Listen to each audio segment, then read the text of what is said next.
Phone మాట్లాడిన రమేష్ రవిచంద్ర ఇంటి నుండి చాలా హడావిడిగా వెళ్లిపోవడంతో హాల్లో ఉన్న వాళ్ళందరి మనసుల్లోనూ ఒక కొత్త అనుమానాన్ని టెన్షన్ ని క్రియేట్ చేసింది. అసలు రమేష్ కి ఫోన్ చేసింది ఎవరు? నాగిరెడ్డి గాని ఏమైనా కొత్త ప్లాన్ వేశాడా? అది తెలుసుకోవడానికి కథలో కొంచెం వెనక్కి వెళ్దాం.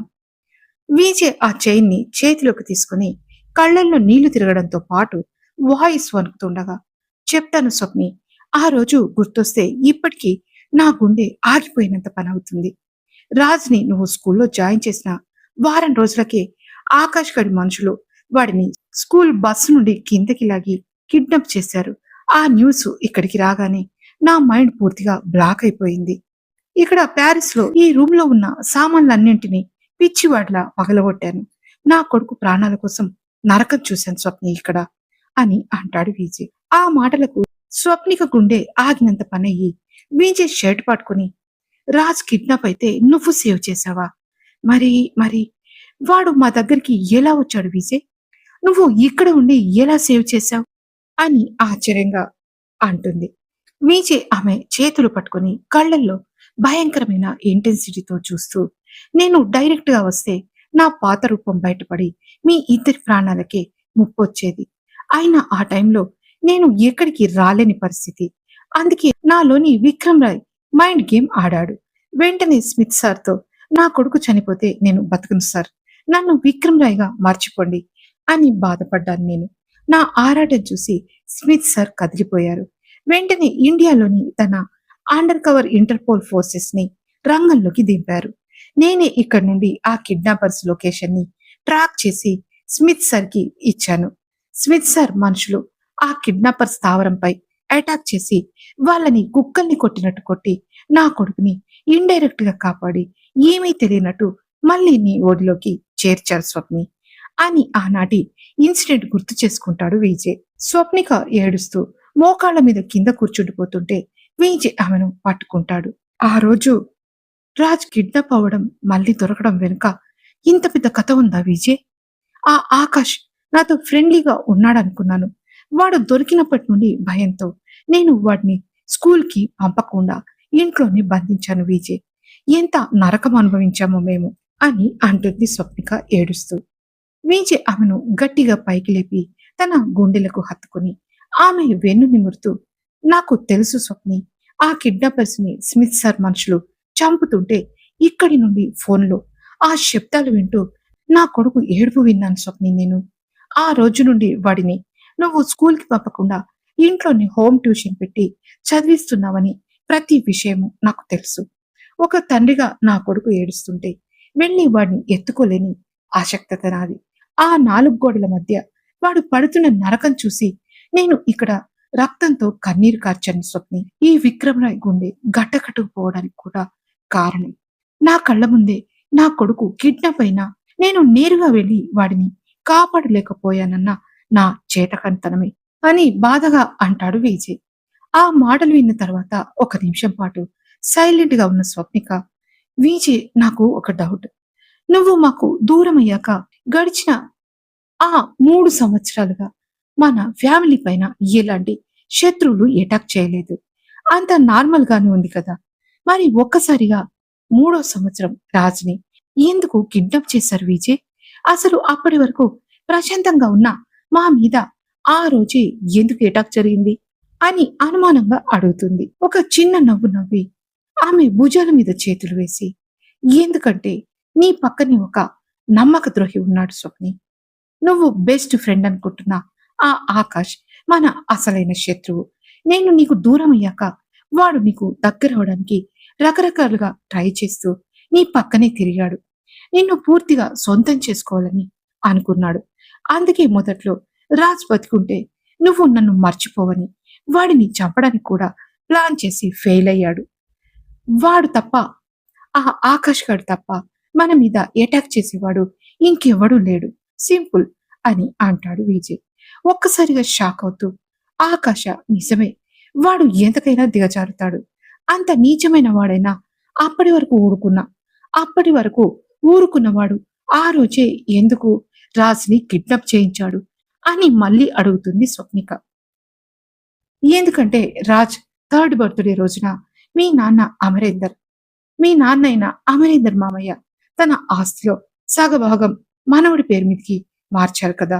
ఆ ఆస్తి పేపర్స్ రాజ్ పేరు మీదకి మారిన వారం రోజులకే నువ్వు వాణ్ణి స్కూల్లో జాయిన్ చేశావు.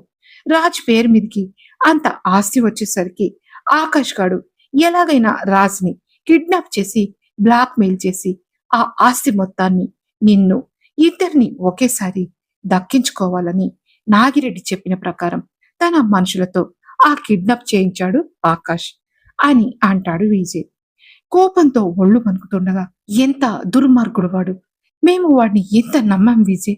మరి వాడు కిడ్నాప్ చేశాక మా దగ్గరికి మహంతి ద్వారా రాజ్ ఎలా వచ్చాడు, వాడు దొరకడమే ఎక్కువ అనుకుని మేము అసలు దాని గురించి లోతుగా ఆలోచించలేదు అని స్వప్నిక వెక్కి వెక్కి ఏడుస్తూ విజయ్ ముఖాన్ని తన రెండు చేతుల్లోకి తీసుకుని అతని కళ్ళల్లోని కన్నీళ్లను తన పెదవులతో తుడుస్తూ, ఐఎమ్ సారీ విజయ్, నువ్వు అంత బాధలోనూ మా గురించి ఆలోచిస్తూ మమ్మల్ని సేవ్ చేయడానికి మా కోసం నువ్వు ఇక్కడ ఒక మరమనిషిలా బ్రతికావా. ఇక చాలు విజయ్, ఇక్కడితో మన కష్టాలు ముగిశాయి. మమ్మల్ని నీ కళ్ళల్లో పెట్టుకుని కాపాడుతూ వస్తున్న నీ రుణం నేను ఎలా తీర్చుకోవాలి విజయ్ అని అంటుంది. ఆమె కళ్ళల్లోకి చాలా ఇంటెన్స్ గా చూస్తున్న విజయ్ వాయిస్ మళ్ళీ గంభీరంగా మారుతుంది. రుణం తీర్చుకోవాల్సింది నువ్వు కాదు స్వప్ని, నాగిరెడ్డి గాడు, ఇంకా ఆ సిండికేట్. నా కొడుకు మీద చేయి వేసిన ఆ నాగిరెడ్డి గారి చేతులు నరకాలి. నిన్న స్మిత్ సార్ చెప్పిన ఫైల్ చూశాక నాకు ఇంకో నిజం తెలిసింది. మార్కోస్ గారి టార్గెట్ కేవలం మీ నాన్న అమరేందర్ ఇన్వెస్ట్ చేసిన షేర్స్ మాత్రమే కాదు, ఆయన కనిపెట్టిన ఆ సీక్రెట్ మెడికల్ ఫార్ములా కూడా. అది ఇప్పుడు నీ దగ్గరే ఉంది కదా.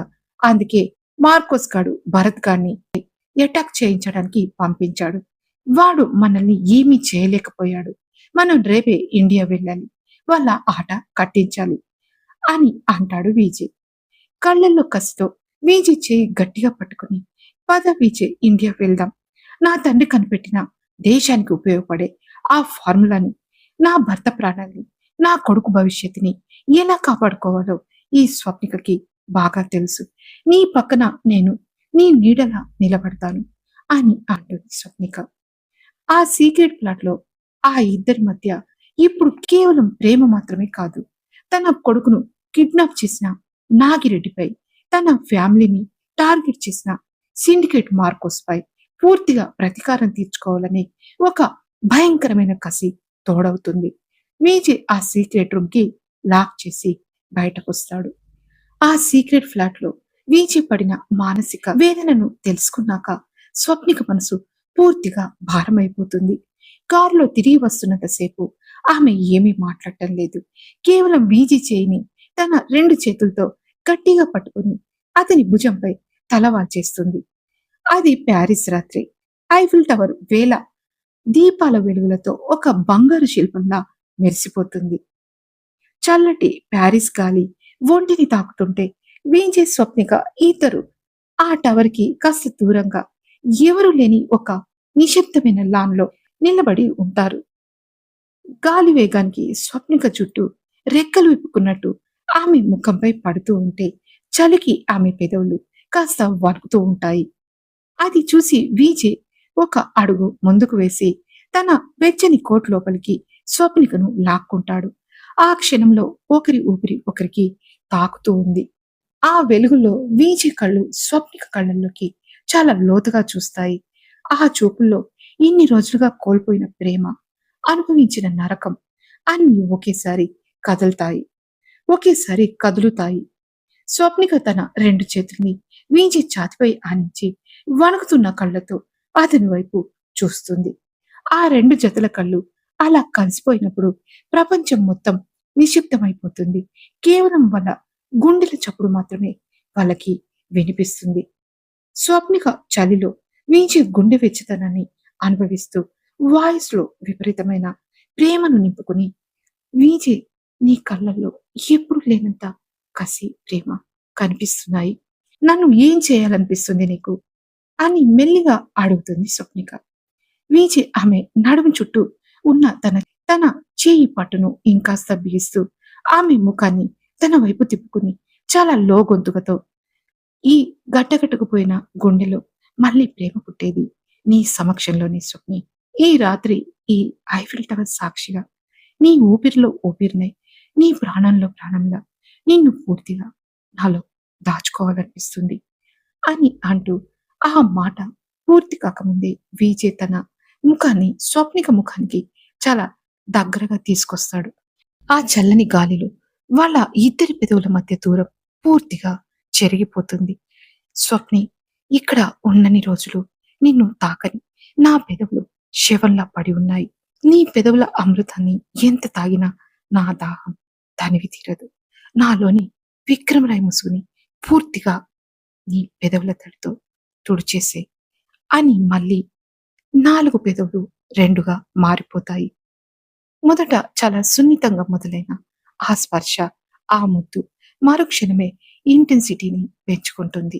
అది తట్టుకోలేక, విజయ్ ప్లీజ్ వద్దు, ఈ చలికి తట్టుకోలేకపోతున్నాను, నన్ను ఇంకాస్త గట్టిగా నీ గుండెల్లో దాచేసుకో, ఈ రాత్రికి నేను నీ శ్వాసలోనే ఉండిపోతాను విజయ్ అని గుసగుసగా అంటున్న స్వప్నికను గట్టిగా తనలోకి అదుపుకుంటూ, నీ పెదవుల మీద ఈ వణుకు చలి వల్ల కాదు స్వప్ని, నా మీదున్న నీ కసి, నీ ప్రేమ వల్ల. నా ప్రాణం నీలోనే ఉండిపోయింది, దాన్ని ఇలా ఊపిరిలా నన్ను తీసుకొనివ్వు అని తన విరహ వేదన అంతా ఆ ముద్దులోనే కుమ్మరిస్తున్నట్టు విజయ్ చాలా ప్యాషనేట్ గా ఆమె పెదవులను తన పెదవుల మధ్య బంధించేస్తాడు. విజయ్ ఇంటెన్సిటీకి స్వప్నిక కళ్ళు ఒక్కసారిగా మూతపడిపోతాయి. ఆమె చేతులు రెండు విజయ్ షర్టుని గట్టిగా పట్టుకుంటాయి. విజయ్ పెడుతున్న ఆ ముద్దులో స్వప్నికకు ఈ ప్రపంచం మొత్తం మర్చిపోయినట్టు అనిపిస్తుంది. చుట్టూ ఉన్న ప్యారిస్ నగరం, ఆ లైటింగ్, ఆ చలి ఏది ఆమెకు గుర్తు రావడం లేదు. విజయ్ పెదవుల వెచ్చదనం తన ఒళ్ళంతా ఒక కరెంట్లా ప్రవహిస్తుంటే ఆమె పూర్తిగా ఏదో ఒక తెలియని మాయాలోకంలోకి జారిపోతుంది. ముత్తు మధ్యలోనే ఊపిరి తీస్తూ మత్తుగా, విజయ్ ఆపు, చచ్చిపోతాను నీ ఇంటెన్సిటీకి, నన్ను ఎక్కడికో తీసుకెళ్లిపోతున్నావు నువ్వు అని మత్తుగా అంటుంది స్వప్నిక. ఆమె పెదవులను తాకుతూనే లో గొంతుకుతో, చావనివ్వకు స్వప్ని, నీ పెదవుల అమృతం ఈ విజయ్ గాడికి ప్రాణం పోస్తుంది, ఇంకేం కావాలి నాకు, నీ సర్వస్వాన్ని ఈ రాత్రి నా సొంతం చేసుకొనివ్వు అని అంటూ మళ్ళీ ఇద్దరి పెదవులను ఏకం చేస్తాడు విజయ్. ఆ ముద్దు కేవలం 2 శరీరాల కలయిక కాదు, బాధలు పంచుకున్న 2 ప్రాణాలు ఒకదానిలో ఒకటి లీనమైపోతున్న అద్భుతమైన క్షణాలవి.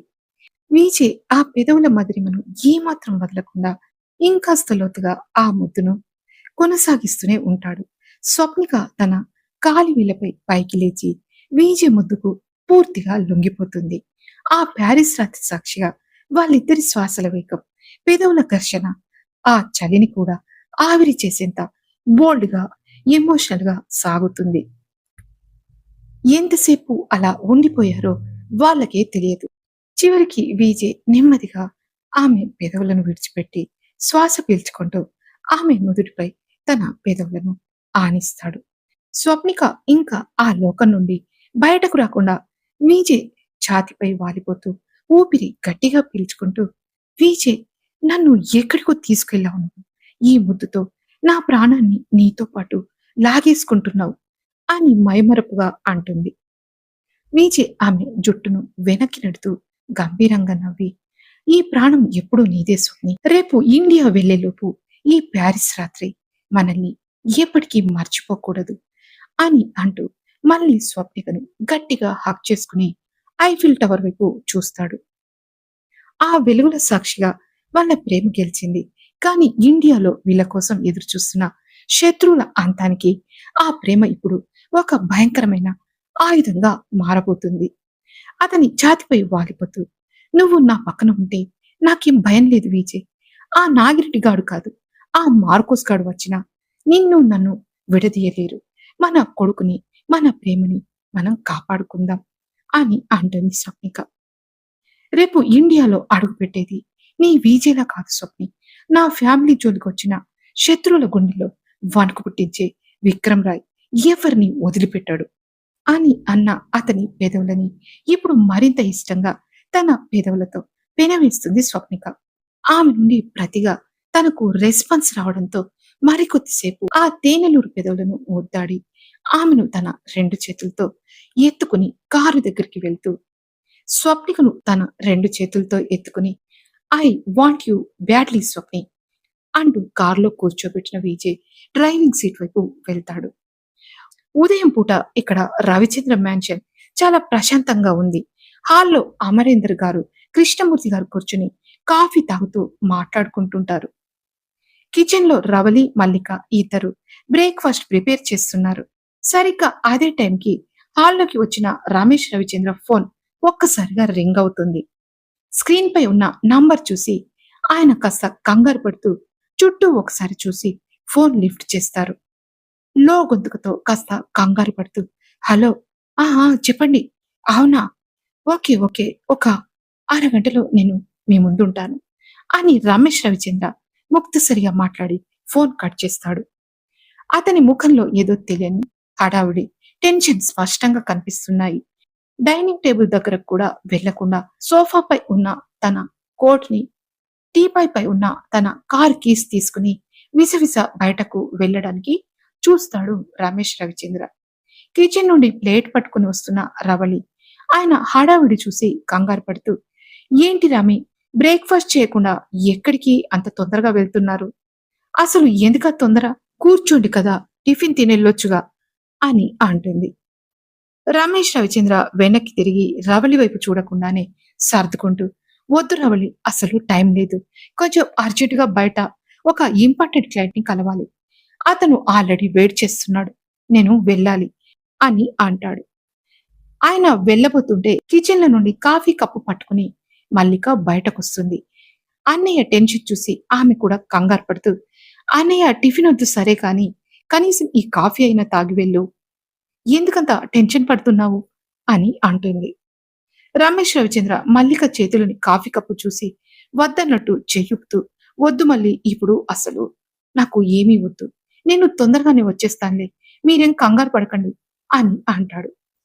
అతను ఆ మాట చెప్పి చకచక అడుగులు వేస్తూ మెయిన్ డోర్ దాటి బయటకు వెళ్ళిపోతాడు. మరుక్షణమే అతడి కారు స్టార్ట్ అయ్యి వేగంగా దూసుకెళ్లిన శబ్దం వినిపిస్తుంది. హాల్లో సోఫాలో కూర్చుని కాఫీ తాగుతున్న అమరీందర్ గారు, కృష్ణమూర్తి గారు ఇద్దరు వెళ్లిపోతున్న రమేష్ వైపు చాలా ఆశ్చర్యంగా, అనుమానంగా చూస్తారు.